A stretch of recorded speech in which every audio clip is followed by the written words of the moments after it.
एक गांव में मांगने जाने वाले मांग कर अपना बेच कैसे काम भगवान चलाते श्री हैं कृष्ण अन्नादि। ने दर्शन तो दिए। गांव के बाहर एक सुनिए सरोवर गुरुदेव था, के वहां मुख से। नहाया, अपना ऐसे तिलक रचना की, साधु का वेश रखा और देखा कि गांव के गाय चराने वाले लोग देख रहे, थोड़ा नाटक किया ऐसे ऐसे। तो एक सीधा 9 किशोर बच्चा था, वो आया, बोला महाराज जी ये क्या कर रहे हो? तो बोले इससे भगवान के दर्शन होते हैं। वो तो चले गए गांव मांगने, और वो वैसे ही नहाया, स्नान किया और वहां की रज ली, वैसे चिन्ह बनाए जैसे तिलक के चिन्ह बनते हैं, और पूरी नाक दबा ली। और अंदर भाव चल रहा है कि महाराज जी ने कहा भगवान के दर्शन होते हैं। तत्काल सामने श्री कृष्ण हाथ हटाए, प्राण त्यागेगा क्या?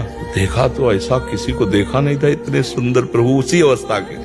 उनका तुम कौन हो? तो उनका मैं भगवान हूँ। तुम भगवान के दर्शन करना चाहते थे ना? तो बोले मैंने तो देखा नहीं कभी भगवान को, मेरे गुरु जी देखे, वो आके बता देंगे कि आप ही हो भगवान, तो फिर हम मान लेंगे। भगवान ने कहा नहीं, तुम लिवा लो अपने गुरु जी को, मैं यही हूँ। तो उसने कहा चलो नजदीकी सरोवर, वहां गए, तो देखो उस पेड़ में भगवान, तो उनको केवल अंगूठा दिखाई दिया। तो बोले बेटा तुमसे सच्ची बताएं, और ना हम कुछ योग कर रहे थे, तुम अच्छे बच्चे हो, हमें केवल अंगूठा दिखाई दे रहा है। तो उन्होंने भगवान से कहा कि यदि आप भगवान हो तो मैं आपसे हाथ जोड़ता हूँ, जिनकी कृपा से मुझे तुम मिले उनको दर्शन दो।